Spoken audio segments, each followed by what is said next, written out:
हिसार में चुनाव जो है काफी तेजी से आगे बढ़ रहा है और इसी दौरान सभी पार्टियां कोशिश कर रही है, लेकिन इसी बीच एक नाम सामने आ रहा है, तरुण जैन, जो आगे तेजी से अपना चुनाव प्रचार करते हुए नजर आ रहे हैं। अभी अभी देख पा रहे हैं हिसार की अनाज मंडी में तरुण जैन पहुंचे हैं और अपने साथियों से, सभी भाईचारे से मिलकर के जो है चुनाव में वोटों की अपील कर रहे हैं। और सुना है कि बीजेपी को करारा झटका देने का काम तरुण जैन ने किया है और अभी भी लगातार लोगों से रूबरू हो रहे हैं। देख सकते हैं काफी युवा जो है उनके साथ में अभी नजर आ रहे हैं। बातचीत कर लेते हैं तरुण जैन जी से। तरुण जैन जी, एक मिनट सर, किस तरह का चल रहा है इस समय चुनाव प्रचार और क्या कुछ कहेंगे? अब तक कहाँ कवर कर चुके हैं? हम पूरे हिसार में हमारा चुनाव प्रचार चल रहा है। हमारी टोलियां बनी हुई है और मैं खुद भी डोर टू डोर जा रहा हूँ। कल भी राजगुरु मार्केट किया था, परसों भी किया था, आज हम यहाँ नई अनाज मंडी में एक एक दुकान पे जा रहे हैं।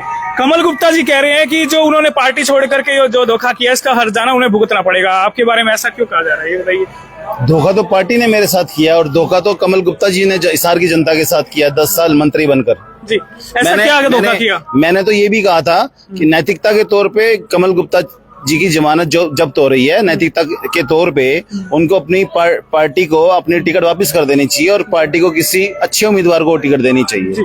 अभी ये चर्चाएं है कि उनको अभी कार्यक्रम भी नहीं मिल पा रहे हैं और जहां जहां लोगों से बातचीत करके कार्यकर्ताओं को मना रहे हैं कि भाई एक कार्यक्रम दे दिया जाए और कार्यकर्ता भी उनसे पीछे छूटते भागते जा रहे हैं। इसके बारे में आप 10 साल तक उन्होंने ना तो कार्यकर्ताओं की सुनी, ना पदाधिकारियों की सुनी, ना जनता की सुनी। तो अब जनता, कार्यकर्ता, पदाधिकारी उनकी नहीं सुन रहे हैं तो इसमें कोई बड़ी बात नहीं है।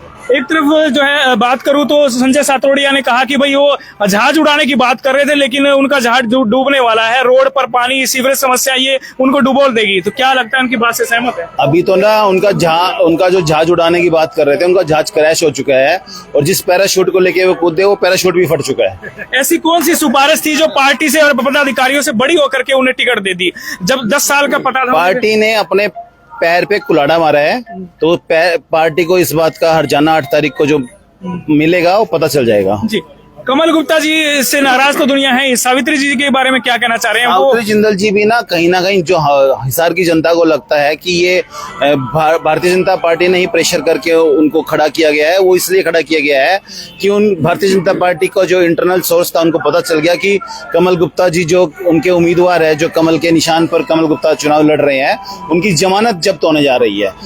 जितने वोट पहले आते थे उतने वोट भी अब की दफा नहीं आ रहे हैं। तो इसलिए उन्होंने शायद, मुझे लगता है कि बी प्लान का प्रोग्राम बनाया है। जी, यानी अगर माता सावित्री जिंदल जीतती है तो वो जाके बीजेपी मिल सकती है। 100% जो हिसार की जनता का मन भी यही कह रहा है और मेरे को भी ऐसा ही लग रहा है। एक तरफ तो जो है नवीन जिंदल जी, वो जाकर के कुरुक्षेत्र में बीजेपी वालों के जो है नामांकन भरवा रहे हैं, वही दूसरी तरफ यहाँ पर माता जी के नामांकन में पहुंचे नहीं है। क्या लग रहा है, राजनीतिक मतभेद है उन्होंने? राजनीतिक मतभेद नहीं है, ये राजनीति कर रहे हैं और हिसार की जनता के साथ धोखा कर रहे हैं। वो वहां पर बीजेपी का नामांकन करवा रहे हैं और वो यहाँ पर कह रही है कि मेरे को हिसार की जनता का सेवा करनी है।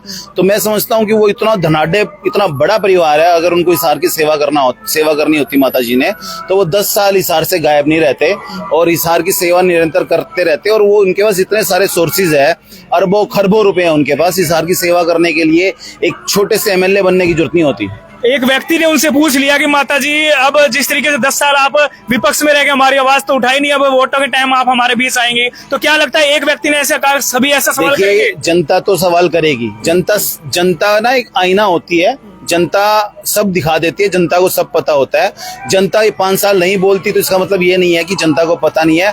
जनता का जब मौका आता है वोट देने का, तो वो अपनी चोट है ना वोट से मारती है। जी, ये बताइए, गौतम सरदाना जी कहते हैं कि मुझे पता नहीं था कि ये जो आईआरसी कंपनी आई है, इन्होंने जो है जिस तरीके से धोखाधड़ी की, जिस तरीके से गलत सर्वे किए और उसके बाद मना करने के बाद भी कमल गुप्ता जी ने इनकी पेमेंट करवा दी। इस बारे में आपका क्या कहना है? देखिए, जो सर्वा होता है ना, वो नगर निगम का वैसे तो मेयर ही होता है, इसीलिए सरकार ने मेयर बनाया है, नगर निगम बनाया है। और जो ठीक है, वो नगर निकाय मंत्री कमल गुप्ता जी थे, लेकिन ऐसा नहीं है कि अगर वो ऑब्जेक्शन लगा देते तो उस कंपनी की पेमेंट हो जाती। तो कहीं ना कहीं क्या लगता है, ये बातें सिर्फ राजनीतिक बातें ही रह गई? बिल्कुल, हिसार की जनता इस बात को बखूबी समझती है कि राजनीति हिसार की जनता के साथ की जा रही है। पिछले 20 सालों से हिसार की जनता के साथ राजनीति की जा रही है। अब की दफा हिसार की जनता अपना जो स्टेप उठाएगी बड़ा सोच समझ के उठाएगी। कमल गुप्ता जी कह रहे हैं कि भाई हिसार को पेरिस बना दूंगा। वो तो छोड़िए, हालत सड़कों की खराब है। बेसहारा पशुओं की बात थी, 10 साल पहले वादा किया था कि सभी डेयरिया शिफ्ट कर देंगे, यहाँ रोड पर पशु नजर नहीं आएंगे, गौ माता नजर नहीं आएगी। आज हालात ये है कि बहुत सी, बात करूं 3000 के करीब गौ भैरण में भी मौत हुई है। तो इस पर आपका क्या कहना है? देखिए, बिल्कुल आप बिल्कुल सही कह रहे हैं। अगर उन्होंने 10 साल बहुत लंबा समय होता है, अगर ध्यान दिया होता तो बहुत सारी समस्याओं का हल हो गया होता। मैं ये नहीं कह रहा कि कोई भी समस्या होती है वो 2 दिन में, 10 दिन में या 1 महीने में ठीक हो जाती है, लेकिन 10 साल से सरकार है। 10 साल में अगर समस्या जो की तू खड़ी है, और मुझे लगता है जिस तरीके से ट्रैफिक जैम बढ़ा है हिसार के अंदर, 10 साल पहले सोचना चाहिए था कि 10 साल में हमारी हिसार की पॉपुलेशन क्या होगी, ट्रैफिक कितना होगा। गौओं का जो था, आप जो बात बोल रहे हो, या जो बहुत सारी चीजें हैं जिनकी प्लानिंग हमें पहले से सोच के चलना पड़ता है। एक विधायक का, एक मेयर का, एक प्रशासन का ये एक फर्ज बनता है कि वो चीजों को पहले से एनालिसिस करे कि हमें किस तरीके से हिसार की सेवा करनी है या हिसार की डेवलपमेंट करनी है। आप राजनीति में क्यों आए हैं? कारण क्या है? चुनाव क्यों लड़ रहे हैं?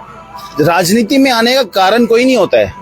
आपकी दृढ़ इच्छा होती है, आपका दृढ़ संकल्प होता है कि आपको हिसार में, अगर मेरा एक मन के अंदर टीस है कि हिसार के अंदर जो चीज होनी चाहिए पिछले 10 सालों में नहीं हो पाई, तो कहीं ना कहीं अब उसका जो कदम है हमें उठाना पड़ेगा, हमें आगे बढ़कर उस चीज को पकड़ना पड़ेगा। हम उसको ठीक करेंगे और सेवा करेंगे हिसार की जनता की। एक व्यक्ति ने पूछ लिया, मैंने इंटरव्यू लिया, एक बाइट ली, उसमें उन्होंने कहा कि, मैंने कहा जी आप तरुण जैन जी को जानते हैं? वो कह रहे कि मैंने तो देखा नहीं, सुना नहीं, लेकिन अब वो वोट के टाइम जरूर आएंगे। लेकिन मैं ये जानना चाह रहा हूँ कि वो 5 साल उन्होंने क्या किया हमारे लिए? किन्होंने?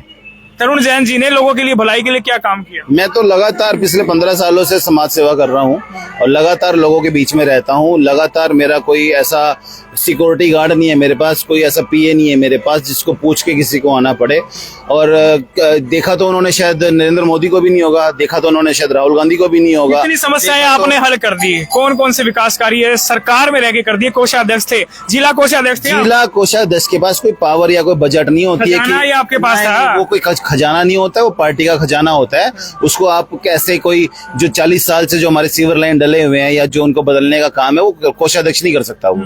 वो बजट सरकार, जो जनता का टैक्स का क्या काम करवाए लोगों के, जाकर के ये काम दिए कि भाई ये काम है? मैंने CSC सेंटर खोल रखे थे निःशुल्क लोगों के लिए, और हमारी जो मेरी जितनी ताकत थी, मैंने अपनी ताकत के हिसाब से बहुत काम किए हैं। एक चर्चा मार्केट में ये भी चल रही है कि हो सकता है तरुण जैन जी माता जी के आशीर्वाद से पार्टी, मतलब जो चुनाव लड़ने का काम, अपना नामांकन वापस ले लेंगे। इस तरह की चर्चाएं चल रही है, क्या कहेंगे इस पर? चर्चाएं तो देखो गर्म रहेगी जब तक 5 तारीख तक वोट नहीं गिर जाते। और मैंने तो आपको खुले में कहा है कि, और मीडिया के सामने ये बात बोल रहा हूँ कि माता जी 10 साल कहाँ थी, तो आप इससे अंदाजा लगा सकते हैं कि मैं कहाँ जाऊँ। तरुण जैन अपना नामांकन वापस नहीं लेंगे, चुनाव लड़ेंगे, मजबूती से लड़ेंगे? आपको क्या लगता है? मैं तरुण जैन की जानना चाहता हूं। मैंने अगर चुनाव में पर्चा वापस लेना होता तो मैं 3 दिन से जो दौड़ धूप कर रहा हूँ, मेरी टीम, मेरे साथी, मेरे साथ पूरा हिसार जो मेरे को आज स्वागत कर रहा है, प्यार दे रहा है, आशीर्वाद दे रहा है, वो ऐसे ही दे रहा है। आप इस बात को देखिए ना, जो आप प्रश्न कर रहे हैं, तो पर्चा लेने का तो सवाल ही पैदा नहीं होता ना।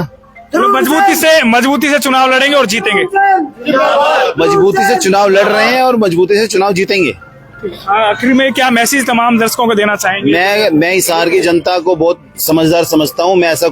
मैं मेरे परिवार को ऐसा, मेरी तरफ से कोई ऐसा मैसेज नहीं देना चाहता।